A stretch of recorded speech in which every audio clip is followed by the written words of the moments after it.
Greetings of the day everyone. Welcome to the Photon Academy. आज के इस video lecture में जो नया चैप्टर हम स्टार्ट करेंगे वो है हेरिडिटी। तो इसके पहले हमने जो चैप्टर किया था दैट वाज रिप्रोडक्शन, उसी से थोड़ा सा रिलेट कर पाएंगे तो हेरिडिटी जो है वो समझना इजी हो जाएगा। ठीक, तो देखो हेरिडिटी चैप्टर हम स्टार्ट करते हैं रिप्रोडक्शन के एक कॉन्सेप्ट के साथ।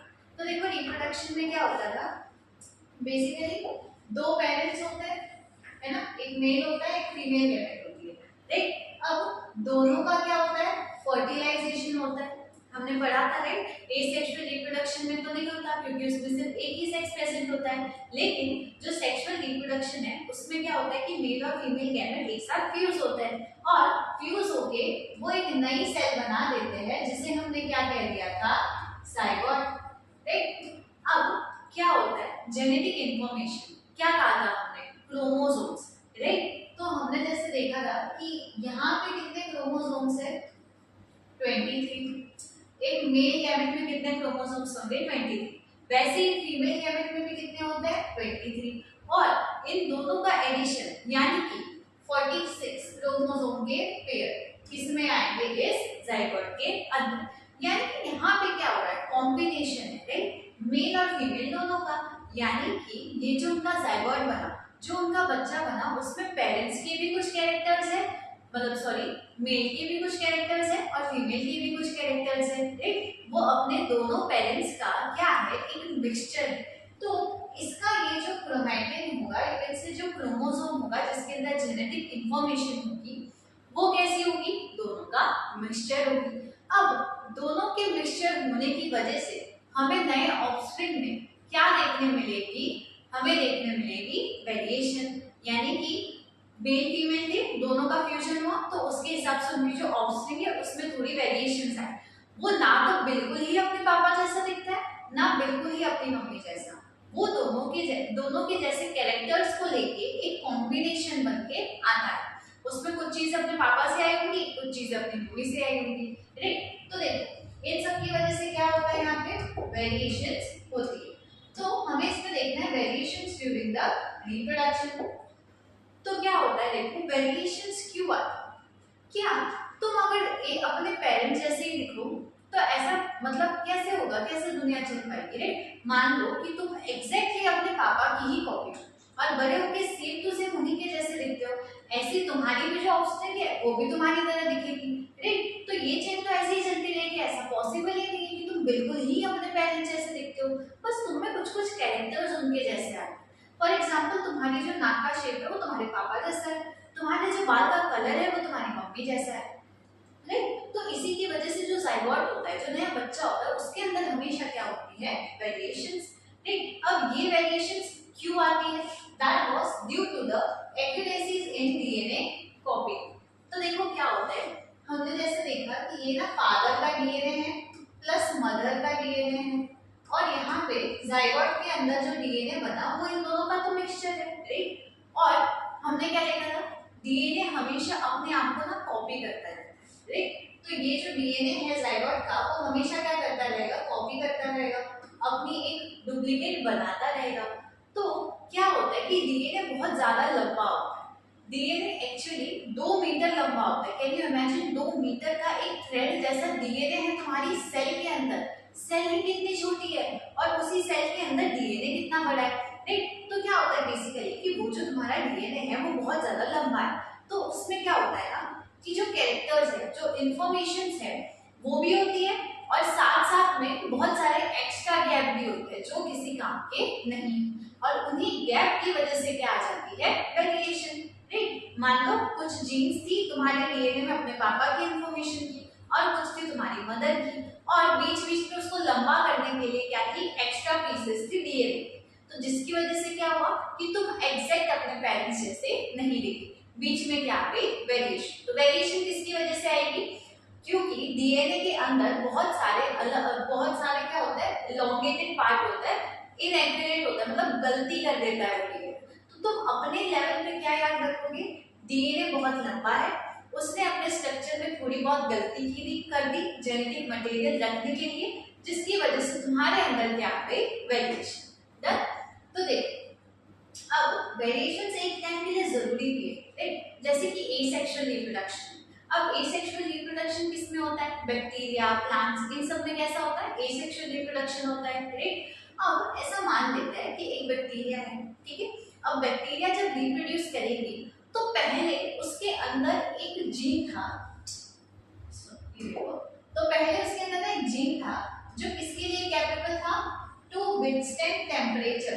मतलब वो क्या कर सकता है कि ये जो टेम्परेचर है ना, वो जब भी ज्यादा होगा तो वो उसको काम चला लेगा, उसमें जिंदा रह पाएगा। अब जब रिप्रोडक्शन करके उस बैक्टीरिया ने अपने ऑफस्प्रिंग दिए, तब क्या हुआ कि उसके बच्चे में ये कैरेक्टर नहीं आया। क्या हुआ होगा? उसकी डीएनए में गलती हो गई होगी, है ना? डीएनए जब कॉपी हो रहा था तब कॉपी होते होते गलती हो गई, जिसकी वजह से उसके जो ऑफस्प्रिंग है उसमें क्या आ गया? चेंज आ गया, जिसकी वजह से अब जो उसका बच्चा बना वो इस टेम्परेचर को नहीं झेल पाया, राइट? तो क्या हुआ कि उस बैक्टीरिया को मान लो कि अब ना तुमने ठंडी जगह पे रख दिया। अब वो जो बैक्टीरिया है उसको तो आदत हो गई है कि हाँ मैं कम टेम्परेचर में भी एग्जिस्ट कर जाऊँ। तो ये तो एक तरह से अच्छा हुआ ना, इन्वायरमेंटल चेंजेस के थ्रू वो क्या कर रहा है? अपने आप को डेडिकेट कर रहा है, अपने आप को वहां पे रख रहा है। पहले वहां पे जो कंडीशन थी जहाँ वो बैक्टीरिया रहता था, वहां क्या थी? बहुत ज्यादा गर्मी थी, तो इसीलिए उस बैक्टीरिया के पास इतनी पावर थी, वो जेनेटिक इंफॉर्मेशन थी उसके पास, थी वो पावर कि वो उतने टेम्परेचर को विथस्टैंड करते। अब जब उसकी अब क्या हुआ कि धीरे धीरे उस जगह का टेम्परेचर ना कम होता है, तो अब उसके जो बच्चे बनने लगे उसके अंदर कौन सी क्वालिटी आ गई? कम टेम्परेचर में रहने की, जबकि उसके पेरेंट के पास कौन सी थी? ज्यादा टेम्परेचर में रहने की, राइट? तो जैसे जैसे तुम्हारा एनवायरनमेंट होता है ना बाहर का, वैसे वैसे तुम्हारे अंदर वेरिएशंस आना भी बहुत ज्यादा जरूरी है। अब जैसे तुमने देखा था कि ह्यूमन बींग्स जो है वो मंकीज से बने, राइट? हम पहले मंकीज थे और मंकीज इवोल्यूशन कर करके ह्यूमन बींग्स में कन्वर्ट हो गए। तो देखो मंकीज में क्या होती है? टेल होती है, राइट? तो पहले उनको टेल की जरूरत पड़ती थी, क्यों? क्योंकि वो क्या करते थे? पेड़ से लटकते थे, फल फूल तोड़ते थे, खाते थे। अब क्या ह्यूमन बींग्स को जरूरत है? नहीं है, राइट? तो समय के साथ साथ उनकी जो टेल है वो भी खत्म होने लगी, क्योंकि उस पूंछ की हमें जरूरत ही नहीं पड़ी। तो ये क्या होता है? वेरिएशन। जैसे जैसे आगे जनरेशन चलती जाती है वैसे वैसे जनरेशन में वेरिएशंस आते रहते हैं, और वो वेरिएशंस भी जरूरी है ताकि डिफरेंट डिफरेंट इन्वायरमेंटल कंडीशन में वो जो बच्चा है, वो जो ऑप्शन बना है उनका, वो क्या कर सके? अपने आप को रेसिस्ट कर पाए, उसकी डेथ ना हो जाए। डन? तो ये होता है वेरिएशन ड्यूरिंग रिप्रोडक्शन।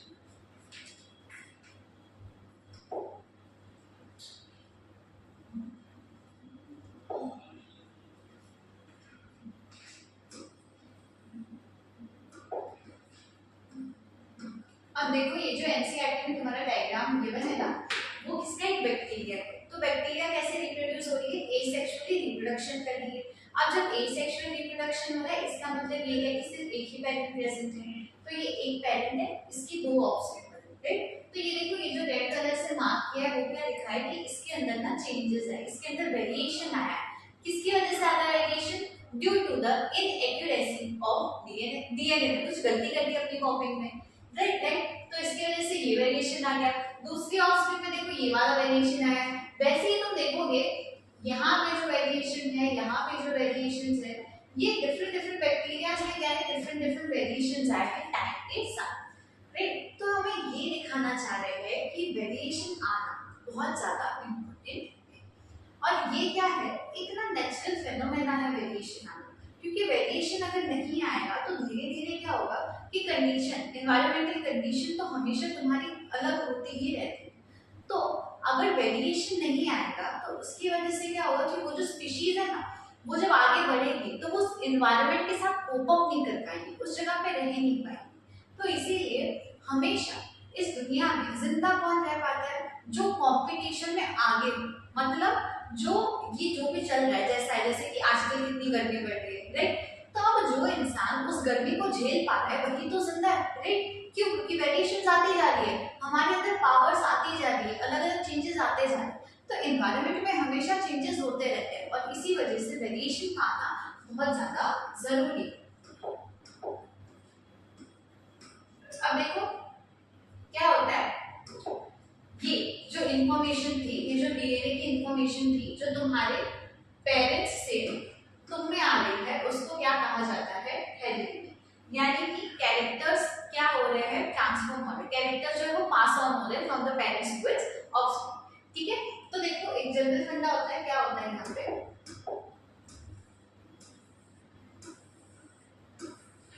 अब तुम सोच रहे होंगे कि ये जीन है, क्रोमोसोम है, जेनेटिक इंफॉर्मेशन है, इन सब की वजह से चेंजेस तो आ रहे हैं, लेकिन बेसिकली ये सारी चीजें एक साथ अरेंज कैसे कैसे सब कुछ हो रहा है। ठीक, तो देखो याद रखना ये सीक्वेंस कि ये है तुम्हारी सेल। डन। अब इस सेल के अंदर क्या होता है, बीच में न्यूक्लियस। राइट, ये क्या है तुम्हारा न्यूक्लियस। अब इस न्यूक्लियस के अंदर क्या प्रेजेंस होता है, क्रोमोसोम्स। क्या है ये, क्रोमोसोम्स। तुमने देखा क्रोमोसोम्स के कितने पेयर होते हैं, टोटल 46 जो तुम्हारे अंदर है। और सिर्फ जो गैमेट होता है ना, जो सेक्सुअल रिप्रोडक्शन में हेल्प करते हैं, जो सेल्स रिप्रोडक्शन में हेल्प करती है, सिर्फ उन्हीं के अंदर कितने क्रोमोसोम्स होते हैं, 23। सॉरी 23। अब ये जो क्रोमोसोम्स है इसके ऊपर प्रेजेंट होता है क्या, डीएनए। और डीएनए के ऊपर एक पार्ट ऐसा होता है जिसके ऊपर क्या लिखी होती है, इंफॉर्मेशन। राइट, कि इसके ऊपर ना इंफॉर्मेशन लिखी है कि मान लो कि इसमें इंफॉर्मेशन है कि तुम्हारी नाक का शेप कैसा होगा, सीधा होगा या थोड़ा सा, मतलब तुम्हारी नाक मोटी होगी या स्लिम होगी, या तो तुम्हारे आइस का कलर है, मान लो कि तुम्हारी आइस का कलर ब्लू होगा, ब्राउन होगा या फिर ब्लैक होगा। देन तो ये जो छोटी सी इंफॉर्मेशन का टुकड़ा है उसी को क्या कहते हैं, जीन। तो हमने देखा था कि जो सेल है वो फंडामेंटल यूनिट है तुम्हारी बॉडी का, क्योंकि वो सबसे छोटा है, वही तो तुम्हारी बॉडी बना रहा है, कंस्टिट्यूट कर रहा है तुम्हारी बॉडी को। राइट, वैसे ही जेनेटिक इंफॉर्मेशन का, हेरिडिटी का, जो हेरिडिटी जो जेनेटिक चीजें पास आउट हो रही है पेरेंट्स से ऑफस्प्रिंग में, उसका फंडामेंटल यूनिट कौन है, वो है जीन। राइट, तो ये जो जीन है उसी के अंदर क्या है, ये जीन ही क्या है, वो इंफॉर्मेशन है कि ऑफस्प्रिंग में कौन से कैरेक्टर जाने चाहिए। तो ये इंफॉर्मेशन क्या हो सकती है, तुम्हारे कैरेक्टर्स, कि तुम्हारी हाइट कैसी होगी, तुम्हारे आइज का कलर कैसा होगा, तुम्हारे बालों का कलर कैसा होगा, तुम्हारे हाथों की उंगलियां कैसी होगी, लंबी होगी या छोटी हो जाएगी, तुम्हारा स्किन कलर क्या होगा, सब कुछ किससे डिसाइड होता है, इस जीन से। डन। तो देखिए सीक्वेंस याद रखना, सेल है, सेल के अंदर है न्यूक्लियस, न्यूक्लियस में होते हैं क्रोमोसोम्स, क्रोमोसोम के अंदर होते हैं क्या, डीएनए, और डीएनए के ही ऊपर इंफॉर्मेशन जो छोटे छोटे फॉर्मेट में है वही है तुम्हारे क्या, जीन्स। अब यही जीन ट्रांसपोर्ट होती है ना, मान लो अगर ये फादर का था डीएनए, है ना, ये फादर का क्रोमोसोम था, मतलब क्रोमोसोम के अंदर डीएनए है, ठीक, तो यही तो इंफॉर्मेशन ऑफस्प्रिंग में जाएगी। जब क्या हो रहा था, जाइगोट बनते टाइम फर्टिलाइजेशन हो रहा था, तब फादर की यही तो जेनेटिक इंफॉर्मेशन ऑफस्प्रिंग तक जा रही थी। राइट, तो इसलिए जीन क्या है, fundamental unit of your heredity. Done.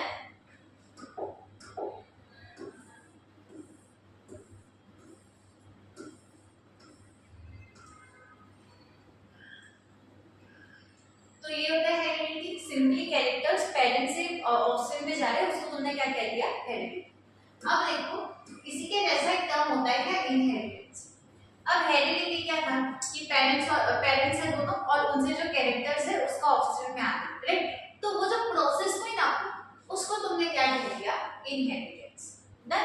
Inheritance क्या है, वो प्रोसेस है जिससे पेरेंट्स के जो कैरेक्टर्स है वो ऑफस्प्रिंग में आते हैं, और हेरिडिटी क्या है कि पेरेंट्स से ऑफस्प्रिंग में कैरेक्टर्स जाए, तो उस प्रोसेस को तुमने क्या कह दिया, इनहेरिटेंस। एक ही चीज है, राइट। अब देखो जीन्स हमने पढ़ लिया, जीन्स क्या होता है, देखो यहाँ पे डायग्राम भी बना हुआ है, फंडामेंटल यूनिट है तुम्हारी हेरिडिटी की, ऑल्सो डीएनए के ऊपर बैठी रहती है, जिसमें इंस्ट्रक्शन होता है एक स्पेसिफिक थ्रेड के लिए, मतलब कैरेक्टर के लिए। देखो थ्रेड मतलब क्या होता है, कैरेक्टर, है ना, तुम्हारा कोई भी कैरेक्टर, जैसे आई का कलर हो गया, तो आई का कलर क्या है, तुम्हारा कैरेक्टर है, राइट, इंफॉर्मेशन जिसकी है तुम्हारे जीन के ऊपर।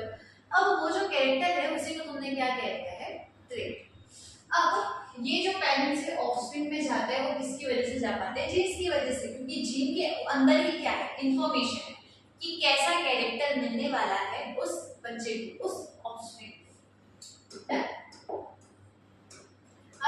ये ट्रेट डेफिनेशन वाइज देखो तो अ स्पेसिफिक कैरेक्टरिस्टिक और फीचर ऑफ ऑर्गेनिज्म है ना, लाइक इट्स आई का उसकी हाइट हो सकती है वो कैरेक्टर जो उसके पेरेंट्स से उसे मिला है थ्रू द जीन्स। पेरेंट्स के पास थे अपने जीन्स, उन्होंने तुम्हें अपने जीन्स दिए तो तुम्हारे अंदर उनके कैरेक्टर्स आ गए। सिंपल सी बात है, ठीक।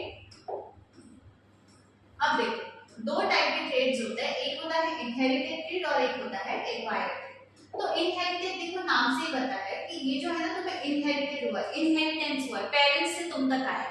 तो जो ट्रेड जो कैरेक्टर्स तुम्हें अपने पेरेंट्स से मिले वो किसके अंदर आए, इनहेरिटेड ट्रेड्स में, राइट। और वहीं पे एक्वायर्ड ट्रेड क्या होता है कि मान लो तुम्हें ना बहुत ज्यादा गुस्सा आ रहा है, क्यों, क्योंकि तुम्हारे साथ सिचुएशन ही ऐसी चल रही, तुम्हारी लाइफ में कंडीशन ही ऐसी आ रही है कि तुम्हें गुस्सा आ रहा है, राइट, कुछ सही ही नहीं चल रहा है। सो वो जो गुस्से वाला कैरेक्टर है क्या वो तुम्हें अपने पेरेंट्स से मिला, नहीं, राइट। वो जो है वो तुमने अपने आप एक्वायर, राइट। तो इसीलिए जो चीजें टाइम के साथ साथ जो कैरेक्टर्स तुम्हारे अंदर डेवलप हो रहे हैं ताकि तुम अपनी कंडीशन के साथ कोप अप कर पाओ उसे तुम क्या कहोगे, एक्वायर्ड ट्रेड। तो वो चीज तो तुम्हें अपने पेरेंट्स से नहीं मिली, राइट। तो जो पेरेंट्स से कैरेक्टर मिले वो किसके अंदर आ गए, इनहेरिटेड ट्रेड में। जो कैरेक्टर्स तुम्हारे अंदर पेरेंट्स से नहीं आए हैं उसे तुमने क्या कह दिया, एक्वायर्ड ट्रेड। देन अब देखो इसके अंदर क्या होता है, occurs due to the change in DNA, right. DNA से तो आया है, डीएनए में जितने चेंजेस होंगे, डीएनए में जो जो भी इंफॉर्मेशन आएगी, जो भी जीन्स होंगे उनके अंदर के कैरेक्टर से तुम्हारे अंदर आएंगे। अब इसमें जीन का या फिर डीएनए का कोई रोल नहीं है, क्यों, क्योंकि ये तो तुम खुद से ही अंदर से तुम्हारे कैरेक्टर डेवलप हो रहे हैं। अब देखो एक जनरेशन से दूसरी जनरेशन तक जाता है और इसमें जनरेशन वाइज नहीं जाता है, ऑब्वियस सी बात है। अगर तुम्हें गुस्सा आ रहा है, तुमने तो ये कैरेक्टर अभी अभी लिया ना अपने अंदर, तो ऐसा तो है नहीं कि तुम्हारे पापा को भी बहुत गुस्सा आता था इसलिए तुम्हें भी गुस्सा आया, नहीं, ऐसा नहीं होता। तो ये जो ये जो एक्वायर्ड ट्रेड होते हैं ये पेरेंट्स से तुम तक पास आउट नहीं होते, राइट। देखो इसके एग्जांपल है जैसे कि ये रेड कर्ली हेयर है, ब्राउन आईज है, तो ऐसे सारे जो कैरेक्टर्स है वो तुम्हें अपने पेरेंट्स से मिले, राइट। अब वहीं पे जैसे कि साइकिलिंग करना है, स्विमिंग करना है, क्या ये सब तुम बचपन से ही कर लेते थे, जब छोटे से तब से ही साइकिल चला लेते थे क्या, नहीं। जबकि तुम जब पैदा हुए थे तब से ही तुम्हारे अंदर तुम्हारे पापा का जीन आया है जिसकी वजह से तुम्हारे जो हेयर है वो रेड है और कर्ली है। तो ये चीज क्या है, इनहेरिटेड। जब जो तुम स्विमिंग करते हो, साइकिलिंग सीखते हो, पढ़ाई लिखाई सीखते हो, ये सारी की सारी चीजें जो है वो तुम्हें अपने पेरेंट्स से नहीं मिलती है, तुम्हें खुद ही को सीखनी पड़ती है, राइट। तो ये क्या हो गए तुम्हारे acquired trait. Then so this was the part 1 of this chapter. इसी के आगे का जो चैप्टर है वो हम पार्ट 2 में कंटिन्यू करेंगे। So thank you everyone.